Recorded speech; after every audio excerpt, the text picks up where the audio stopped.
People, Deluded, I'm back again. Fridays equals Q&A days. As you lot know, I'm doing this on a Thursday. It's Jamaican Independence. Big up all my Jamaicans out there, and big up everybody that has got independence. Like, we know independence is a facade. You look at a lot of French, how can I put it, former colonies, particularly in Africa, that were owned by France. They had to literally pay the price for their freedom as much as they revolted and things like that. And of course these nations are independent and countries in their own rights and stuff like that now, but a lot of things they haven't escaped from, like Jamaica included. There's a lot of things wrong with back home and things like that, but you know, end of the day, I'm proud of my country. I'm proud to be, I am Bajan as well, but I'm proud to be every bit Jamaican as well. And I mean, I couldn't imagine a life where it's any different. But moving forward and away from that though, it's Q&A day. Thank you for your questions. Let's get straight into it. Firstly, I'm going to answer the questions asked of myself via Twitter. Lyle has said, big up as always, bro. Thank you very much.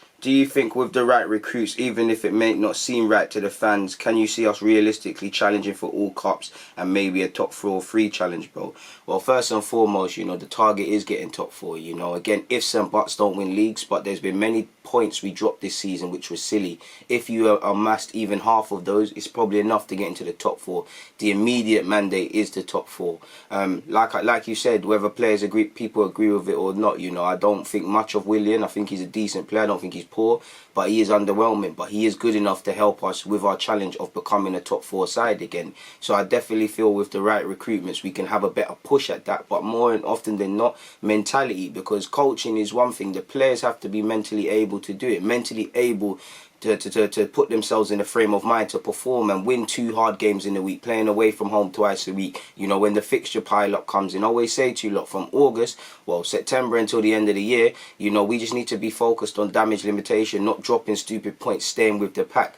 Then obviously when we get to that December period, you fight until February, early February, to make sure you don't lose ground. Then obviously from February to March, it's about being consistent. And then from April to May, it's the last furlong. There's no time for mistakes. We haven't shown over a 38 game period that we're consistently good. You know, we always say on our day or on this player on our day. That's probably why we do better in cup competition. So the right recruitments will help, but the mentality's got to change. And Arteta can only do so much. The players have to figure it out themselves. The people above Arteta need to pull their fingers out too.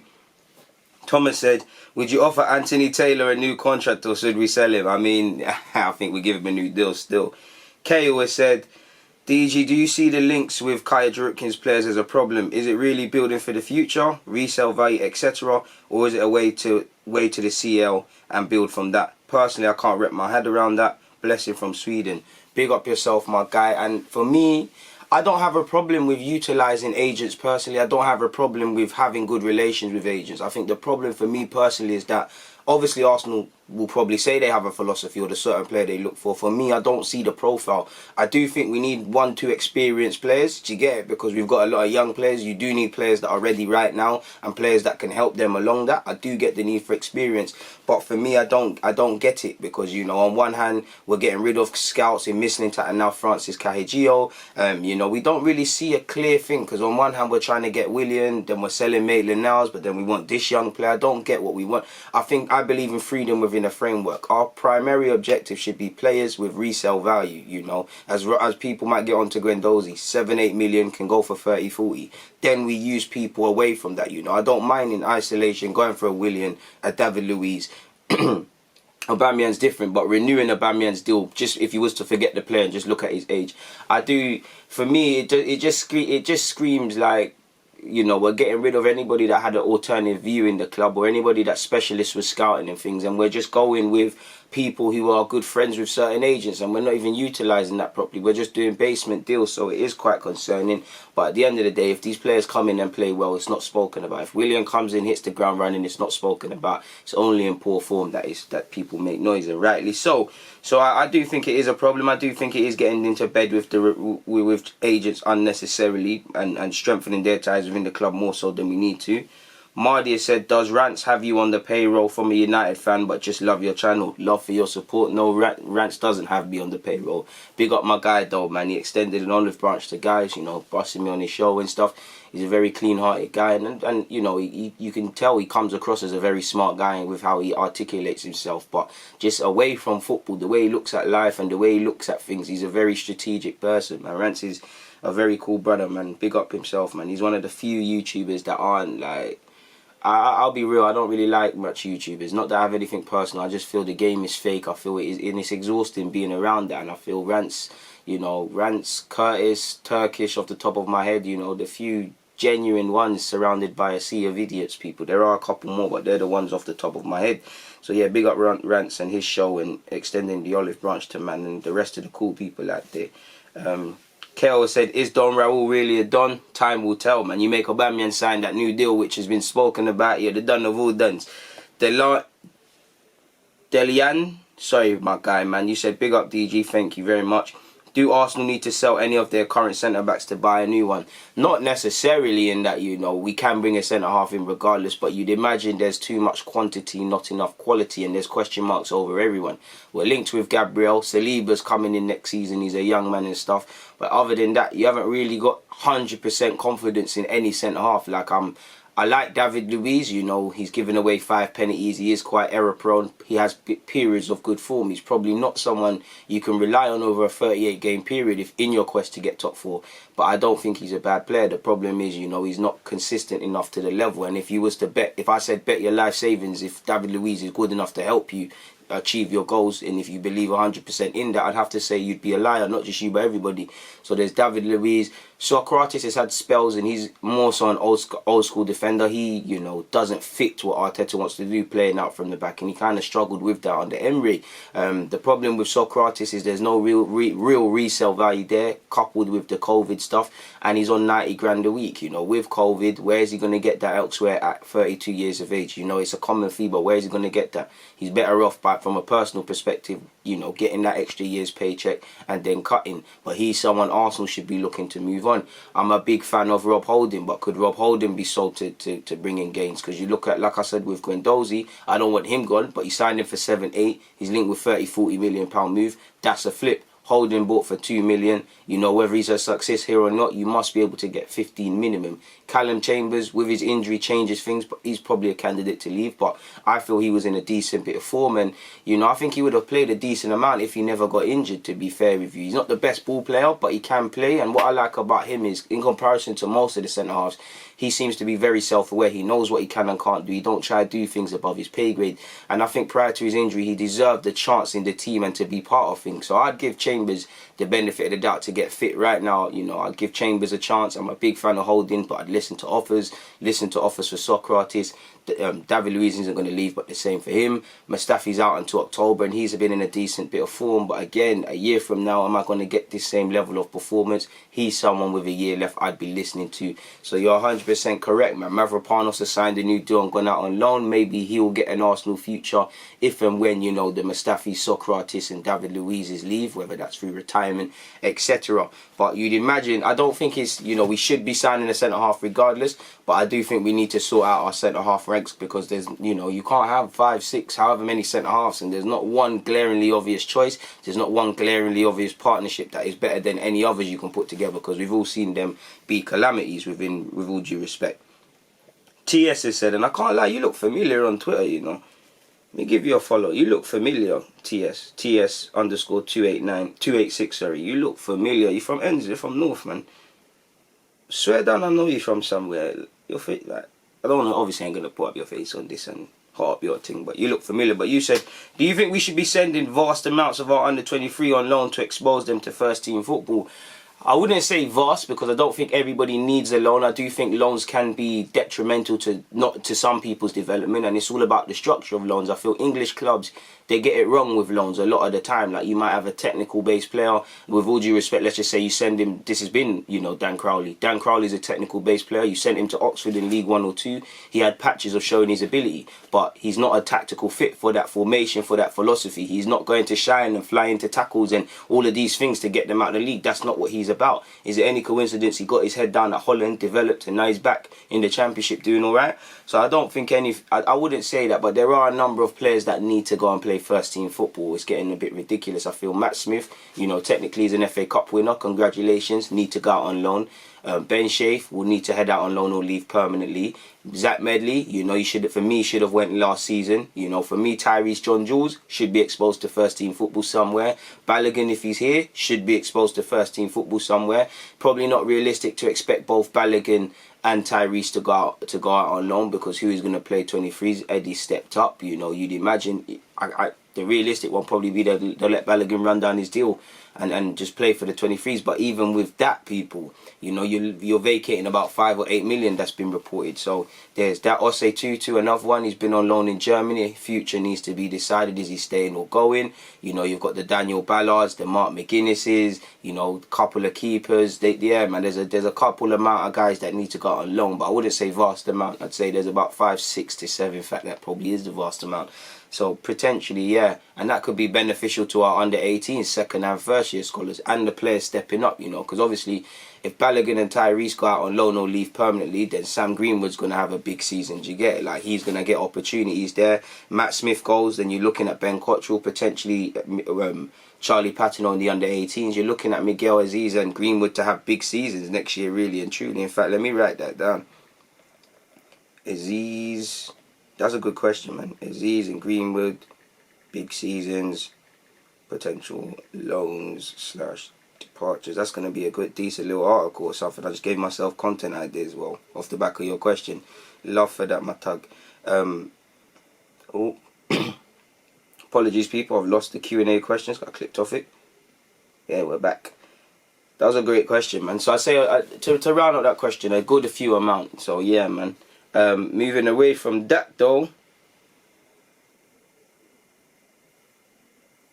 Tavi Staxer said, do you find it strange that we are mostly linked with an acquiring Brazilians since Edu became our technical director? No, I don't think that's the case, but no, because naturally, if his expertise is in Brazil / South America and that's his nation and that's where he's actually, you know, was working before, then you'd expect a bulk of reports to be invented. You'd expect him to utilize that sort of knowledge and bring in the likes of, with help with scouting teams, but the Martinellis and the Marie. So I wouldn't say no. Obviously, you're linked with Willian as well, and a bit of that is a mixture between him staying in London, being good friends with David Luiz and his agent. So from that angle, it's concerning, not from the nation, but the nation the players from, but the pally sort of thing.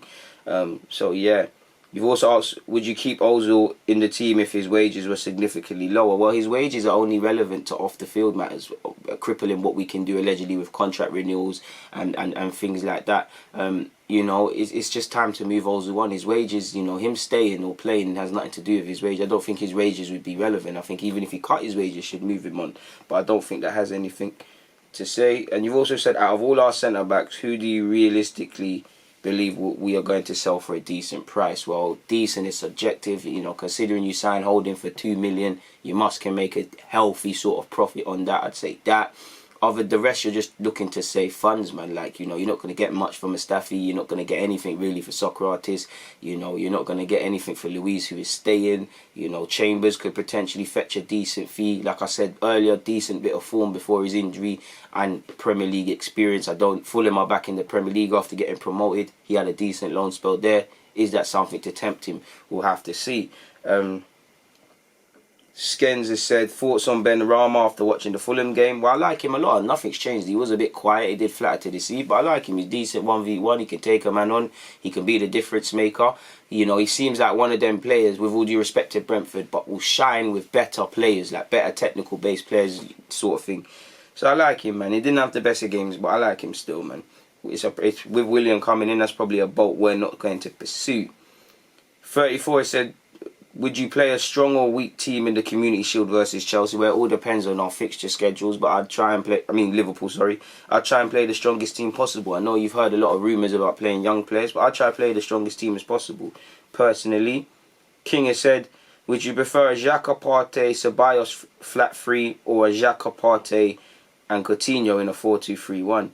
I'd say the 4-2-3-1, to be fair with you, because as much as I would be enticed with Xhaka, Partey and Ceballos, I don't really see much in that midfield in terms of creativity, and that way, you know, Ceballos is a good technician. Xhaka is okay on the ball as well. Partey isn't bad either, but I just don't see what that's offering me offensively. At least with Xhaka dictating and receiving of centre halves, Partey being box to box like them two as a pivot, and Coutinho free to be in slightly forward areas, you know, I'm more likely to play the sort of football I personally would like to play. So I would say that, my guy. So big up yourself, King, for that question. Noah said, do you think we can finish in the top 4 next season? Don't know, my guy. Don't have a mystic ball. It's up to the boys, you know. If the boys give me all the reasons to believe we can, then I'll sit here and say we can. But right now, you know, if I was to put a tenner on it, I would say no, because not much has changed. We'll have to see what Arteta can do. We'll have to see what recruitments can happen. We'll have to see what sort of consistency we can put in next season. But I ain't got no mystic ball right now, you know, bar my belief for Arteta. I'm not too sure we can accomplish that goal right now. Rocksham said, who's likely to get game time in the first team from the academy next season, as in players that haven't played for the first team so far? Who knows, man? My hope is Ben Cottrell, Miguel Aziz. I'd love them to get game time. Tyrese John-Jules, but you've heard reports he's going on loan. And players along that ilk, Charlie Patino, you know, he's going to be a first-year scholar. That's his priority, academy football. But, you know, these are players I see as having appearances, first-team appearances under their belt in the near future. Greenwood as well. But it's just down to them to develop, man, because none of them are, all these names I've said, none of them is like, it's not a Saka thing right now where undoubtedly you're knocking on the door of first team. They've all got potential. It's just down to them to leave their mark and make sure any youth coach that speaks to Arteta, anytime Arteta walks past Steve Bold, oh, have you heard of this player? Have you heard of that player? Have you heard of this? So he has no choice but to include you. He's shown he'll give opportunities. You know, Matt Smith, I would have thought he would have made his debut, but he probably should go out on loan next year. We'll have to see what happens. Very underrated. Kylan has said, DG, in a system Arteta wants to play, would your dream partnership be 1, Xhaka, Partey, Coutinho / Szoboszlai, or a 2 of Ceballos, Partey / Coutinho? Bro, I can't lie to you, fam. I don't know what you're saying, my guy, man. Is this a 3-man midfield or a 4-2-3-1? But I'm gonna go with the option you said of Partey, Coutinho, Szoboszlai. Apologies, my guy. I just don't get what you're saying. Apologies. Gooner has said Coutinho or Aouar. I'd prefer Aouar. You've also said Zaha or Benrahma. I'd rather take a punt on Benrahma, to be fair with you, as much as I love Zaha.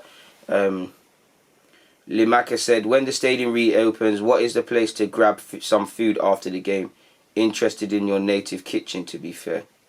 I mean, there's a couple yard shops around the Emirates if you want to hit that up, you know.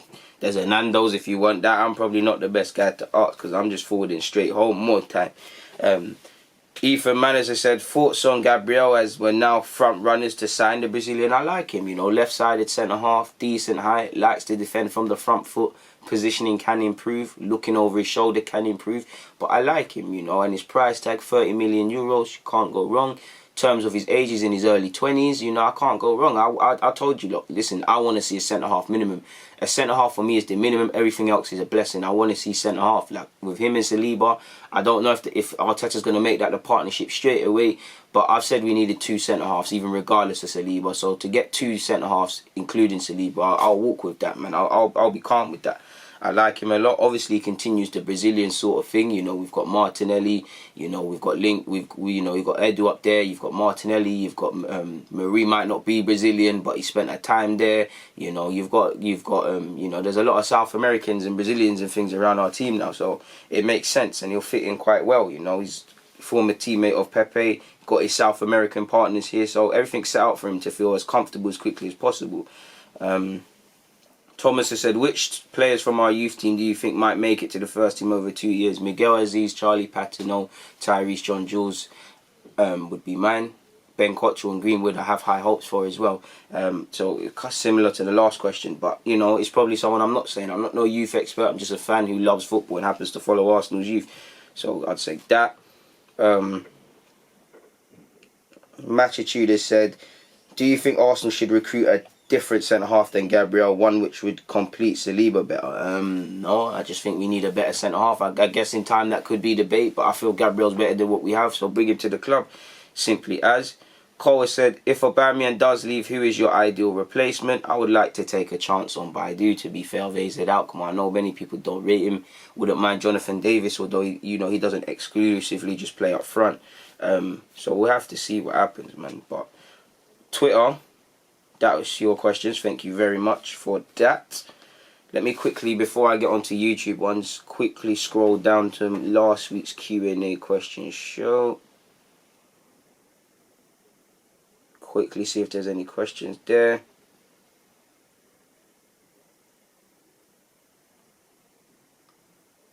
Fabian has said, which YouTube presenter do you look up to or has inspired you, and why? No one really. Hey, no, I wouldn't even. Nah, man, no one. I don't. I know this is a typical answer people say, but no one. There's no YouTuber I've looked at and said, yo, I want to be like you, or you're an inspiration to man. Like I'm myself. But in terms of YouTubers I watch, or YouTubers I feel, you know, Hugh Izzy, feel him. Rants, like I've already said, Turkish Curtis, but again, I'm not looking up to none of these guys, like, with all due respect to them. Like, I don't look up to no one. I actually, if anything, it's more news presenters, Trevor McDonald and people like that, in terms of how they deliver news, how they conduct themselves. It's more people like that, to be fair. Joe Budden, as well. What's the other one? Joe Rogan, sorry, Kalam way of saying his name. More people away from this, Charlemagne, from the Breakfast Club. More people like that. So I don't really, no one really, like, there's no one, no YouTuber I've looked at and said, yeah, I want to be like you, or you inspire, man, like that. Like, there's people that, you know, you take inspiration, you get gassed off what they're doing, but nah, there ain't someone I say I look up to. I don't look up to myself. Like, I don't believe in that idol stuff, but respect for that, man. I think that's the only question asked via this, and he's Fabian's from Trinidad. Big up yourself, Trinidad, and them thing there. You lot are trying to challenge Jamaicans for the Kings of Dancehall. You lot are putting in some work. You got a long couple of years, but you lot are putting in work, man. I'm fucking with Trini music still. Apologies for my French. Moving away from that though, and let's get into the questions asked by the YouTube community tab. Ronan has said, thoughts on the club's statement regarding the sacking of head of recruitment Francis Caigeio, the guy who helped scout Cesc Fabregas, Bellerin, Saliba, Martinelli, Alexis. Not too sure for all of them names, but it's a bit of a blow. You don't want to lose someone with expertise, someone that was wanted at a time by Barca and Madrid, someone that's been here for 20 years. For me, the most concerning thing is obviously Mislintat wanted a different position, but just in the terms of he's a scout expert, and the same goes for Francis. You know, you've lost two scouting experts at a time when we need to outsmart the market or be ahead of the game and find these players with resale value. I don't see how you do that unless someone comes in, fair play. But losing these individuals and more that haven't been listed, and then, you know, they're not there, but then you're still messing with Kaya Jarupkin and stuff. It seems like we're just signing players who Raul, Sanye, Edu, and them three, and Husfarme and Vinay, them four men are able to call up in their contact book, really and truly. So it is concerning, very concerning, because I'm questioning the direction. Diabolical said, as a Spurs fan, it pains me to see you lot win another trophy. I know, bro. It's not our fault. Just win some trophies, my guy. Like, I'm seeing you lot all saying Ledley King's a legend and he's all got one League Cup and that. Obviously, it's all banter. Ledley King was a bad boy centre-half. It's a shame he got robbed by injuries. But you said it pains you to see us win trophies. But then it got me wondering why Arsenal are so good in cup competitions compared to the league, where they haven't finished in the top four for 5 years. It's a consistency thing, you know. On our day, that's why we figure better in cup competitions, because on our day, you know, you have to show certain amount of consistency over a 38-game period, and we've shown we'll choke at some point. You know, this season we probably could have got top four again if we didn't lose this game, if we didn't drop points to Brighton, Palace, Leicester, all of these sort of teams here, with all due respect. Burnley, you know, Everton, dropping silly draws and things. We can sit here and say this, but the facts are we've shown that we can't get over the line. You know, under Emre, the last furlong, the last 7-8 games, we choked. Emre has to take blame, but so have the players. So the consistency, the mentality has not been there to get top four and keep mentally, you know, in check. So I'd say that hasn't been the case for 5 years. So that's it for me. Kenneth has said, is Leno one of these keepers that looks good when putting out fires everywhere due to his insane reactions, but wouldn't look as good when you're dominating a game, and he'd be relied upon mainly to command his area and to build play from the back like Martinez? Not entirely fair. And I mean, in an ideal world, you want your goalie to look average. You know, I want my goalie to look average. I want people to question mark, can my goalie save? I want him to be good, obviously, but I want him to be like that purely because he's not facing shots. You got a good defense, you protect the keeper. I'm sure no manager wants their keeper to face shots or be tested. You know, can he dive? Can he command his area? No, I want to defend from the front foot. But at the same time, I think that's not fair to Leno. I see your angle because I think Martinez is more my sort of keeper, even though I think Leno's better. And Martinez is more old school, you know. He'll command it. He doesn't really like to punch if he don't need to. Leno's very eccentric. But I think considering Leno is always trying to play with the ball at his feet and be a sweeper keeper, when you're dominating sides, I think he'll be able to do that, you know.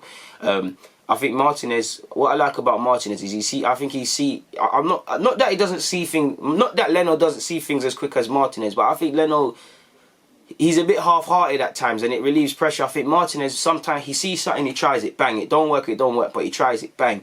You know, and I like how Martinez, at times, he's definitely shown more on the ball for me than I've seen, and he does differ on that, and there has been some heart-and-mouth moments, but I just think he's a bit calmer and a bit more calculated. I think Leno's very eccentric, like you said, very reactionary and stuff like that. And the biggest thing Martinez has over Leno for me is his commanding of his area, but also how he collects crosses. You know, again, Leno always elects to punch. There's always a problem with punching. Where are you punching it to? And I think with Leno at times, even he's a good shot stopper. I think shot stopping, he just edges Martinez. But I think with him, he punches it at times into areas where, you know, there was no point saving the shot then if you're going to just palm it into someone. And things like that. And I do think sometimes his timing off his line can be a bit odd. But I don't think that's necessarily fair to Leno. So I'll have to disagree with the question at hand.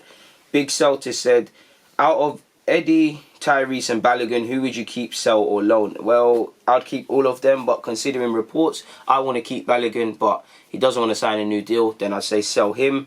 Keep is between, you know, I want Tyrese to play in the first team, but I also want him to play first team football next season, so probably go out on loan.